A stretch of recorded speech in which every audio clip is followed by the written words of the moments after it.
ಬೆಳಗಿನಿಂದ ಪ್ರಾರಂಭ ಆಗಿದೆ. ನಮ್ಮ ಸ್ಕೂಲಿನಲ್ಲಿ ನಾವೀಗ ಅದನ್ನು ನಿರ್ವಹಿಸ್ತಾ ಇದ್ದೇವೆ.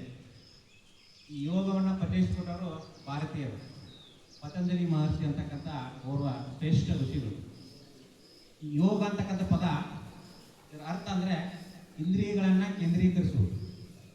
ನಮ್ಮಲ್ಲಿ 5 ಇಂದ್ರಿಯಗಳಿದಾವೆ, ಅವುಗಳ ಪಂಚೇಂದ್ರಿಯಗಳು ಅಂತ ಕರಿತೀವಿ. ಕಣ್ಣು, ಮೂಗು, ಕಿವಿ, ನಾಲಿಗೆ, ಚರ್ಮ, ಇವೆಲ್ಲವನ್ನು ಒಗ್ಗೂಡಿಸತಕ್ಕಂಥ ಒಂದು ಚಟುವಟಿಕೆಗೆ ಯೋಗ ಅಂತ ಕರೀತಾರೆ. ಯೋಗ ಮಾಡೋದ್ರಿಂದ ರೋಗ ದೂರ ಆಗ್ತದೆ. ಸೊ ಯೋಗವನ್ನು ಪ್ರತಿದಿನ ನಾವು ಶಾಲೆಯಲ್ಲಿ ಒಂದೊಂದು ದಿನ ಇದನ್ನು ಮಾಡಿದರೆ ಯೋಗ ಅಲ್ಲ, ದಿನನಿತ್ಯನೂ ನಾವು ಯೋಗ ಮಾಡಲೇಬೇಕು.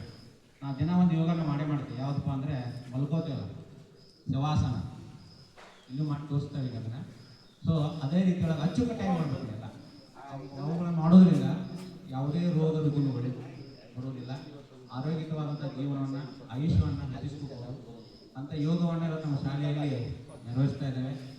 ಆ ಯೋಗವನ್ನು ನಮ್ಮ ದೈಹಿಕ ಶಿಕ್ಷಕರು ನಾವು ಎಲ್ಲರೂ ಕೊಡ್ಕೊಂಡು ಅಚ್ಚುಕಟ್ಟಾಗಿ ಮಾಡಿ ನಮ್ಮ ದೇಹವನ್ನು ಸದೃಢಗೊಳಿಸ್ಕೊಳ್ತಕ್ಕಂಥ ಮಾತನ್ನು ಹೇಳ್ತಾ ನನ್ನ ಮಾತನ್ನು ಮುಕ್ತಾಯಗೊಳಿಸ್ತೀನಿ.